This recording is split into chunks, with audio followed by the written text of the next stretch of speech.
Hey, greetings everyone. Glenn Kellaway from the basement. It is Thursday around lunchtime while I'm recording this.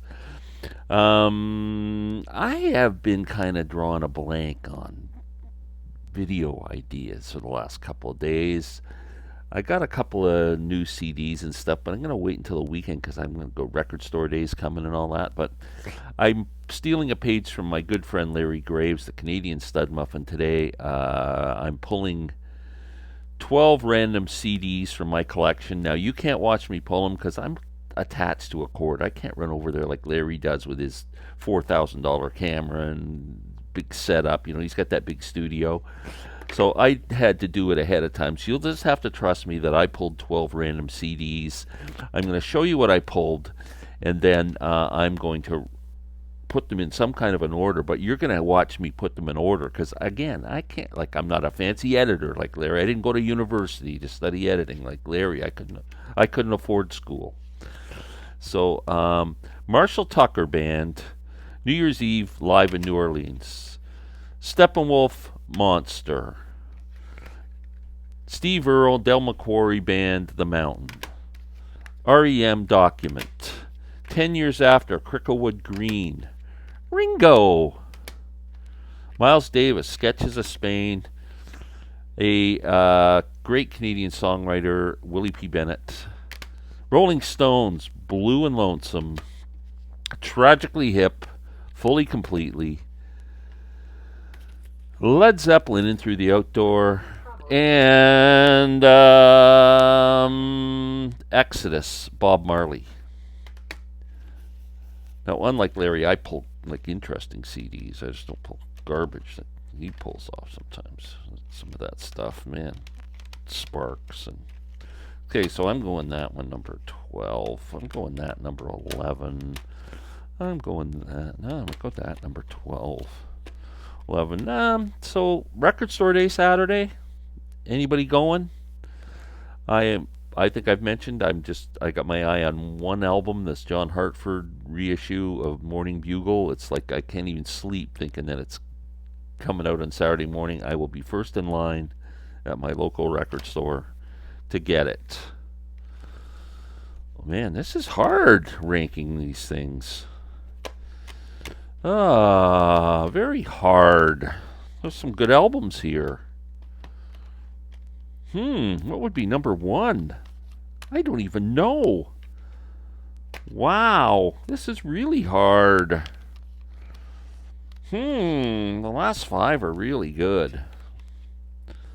Ringo might go there. These are just, I don't even know what to do here. Okay, I did my best. So let's start from 12, work our way down.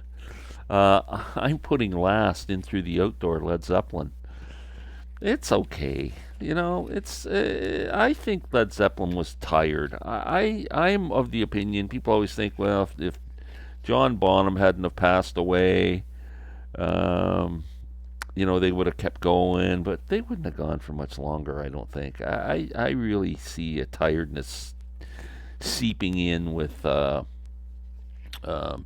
Presence, which had some great tracks and then some not so great tracks, and then this, which is just okay compared to the other albums. It's probably better than most rock bands are doing at that time, but for Zeppelin, it was a step down.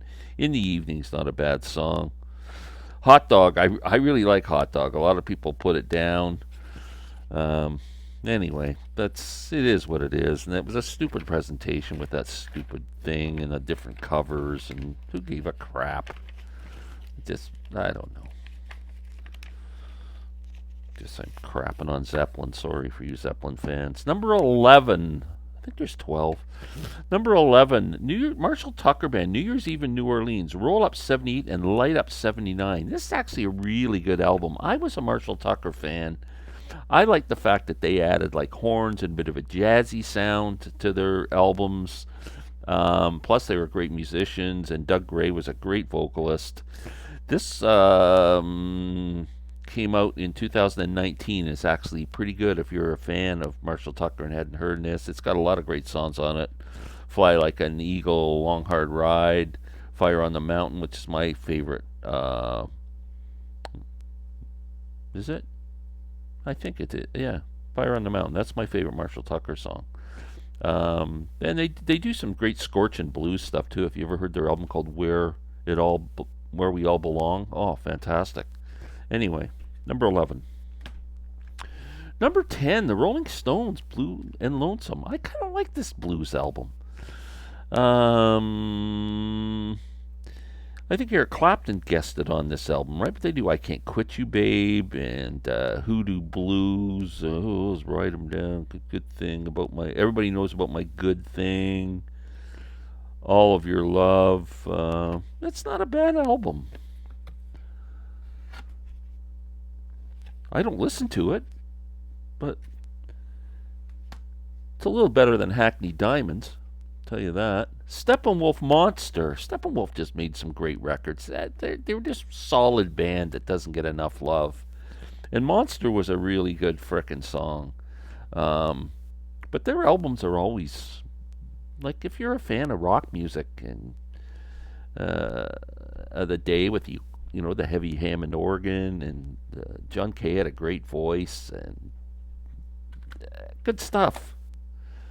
Next, I am going to go with Willie P. Bennett. If you've never heard of Willie P. Bennett, Willie P. Bennett was a singer-songwriter with a bit of a country tinge. He also was in a bluegrass band. He played harmonica, and but mostly he's known for being a great songwriter. He wrote some fantastic songs that were covered by a lot of people.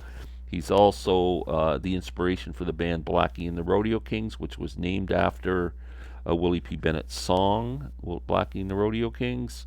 But this was an album put out in 1993. I got a chance to meet Willie many, many times and see him sing many, many times. Spent time with him when I worked at Mariposa, just shooting the breeze about music. And he was a really cool guy. He died of a heart attack. He had a really bad heart attack in his 40s, and then eventually he never really. I guess it damaged his heart too much. Eventually, he sadly passed away. But incredible songwriter. If you ever want to check out the great Willie P. Bennett, he's awesome. Okay, next, 10 Years After, Cripplewood Green. Pretty good album. I love 10 Years After.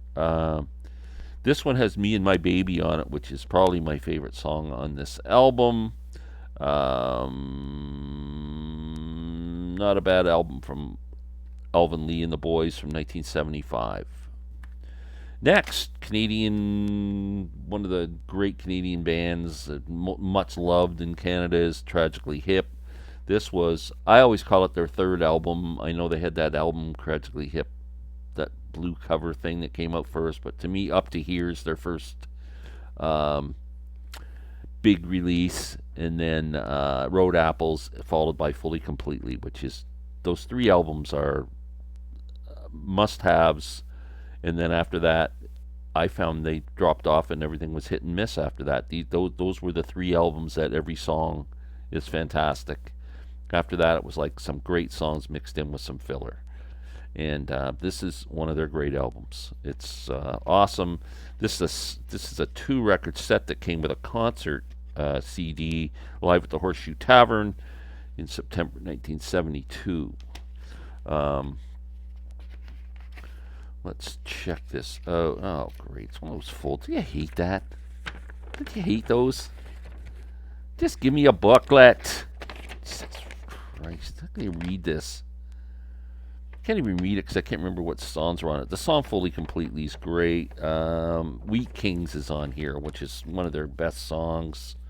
Don't fold stuff up like that. Hate that. Okay. Next, Ringo. Ringo's best album. This stands up with any of his solo Beatle albums. It's the only album that Ringo did that it's like, you gotta have it. Everything else is just, come on, give me a break.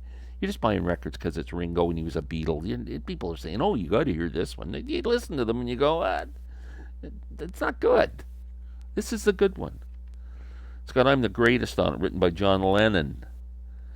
Have You Seen My Baby, written by Randy Newman. Photograph, my favorite Ringo's song written with George Harrison. You're 16, You're Beautiful, and You're Mine is on here. Oh My is on here. Uh, It Don't Come Easy is on here. I mean, it's a freaking great record. Come on. 1971, Ringo. Okay, top four. This was hard. Top four, I could just shuffle them. Miles Davis, Sketches of Spain. I love this album. Um, has orchestration, conducted and arranged by Gil Evans, Miles' longtime partner. The whole theme of Spain, which was a Chick Corea composition. Um, and there's based on that melody. It's just classic Miles, one of the best. I gotta get this on vinyl. That's one I gotta get on vinyl. Number three, Bob Marley, Exodus. How do you go from Miles Davis to Bob Marley? I mean, two just awesome. Exodus, my favorite Bob Marley album. This has the song Exodus is freaking fantastic. Jammin's on this song. Waiting in Vain's on this song. Three Little Birds is on this song. One Love, People Get Ready's on this album. I mean, this is like, you know how they always say Cosmos Factory is the like a hits album. This is better than Legend. Anybody who just buys Legend for Marley? No, Exodus. That's the album. Number two, I love this album. You know, I am back heavy and hard into bluegrass again. I'm playing my banjo, trying to play it every day, trying to learn some licks and get my chops back. And I'm listening to a lot of bluegrass music. And I did a ranking of bluegrass albums on a video, a couple of videos back, and this was in the top 10. Del McCoury Band and Steve Earle, The Mountain. What a great record. I've been listening to this a lot. It's just a real favorite of mine in any genre. It's a great record. Steve Earle's so fantastic. And if you've never heard this album, check it out. It's amazing. Number one, I picked REM Document. Like I said, those top 4 or 5 could all be number one. This is my favorite REM album. It's the End of the World as We Know It is on this album, which is my favorite REM song, finest work song, whatever. I think this is a great album from start to finish. Absolutely my favorite. I'll pick it as number one. And that's it. Random ranking. Thank you, Larry. You know I love you. And thank you, everyone, for watching. Any thumbs you've got to give me, I'd appreciate it. And we will be back soon with another video.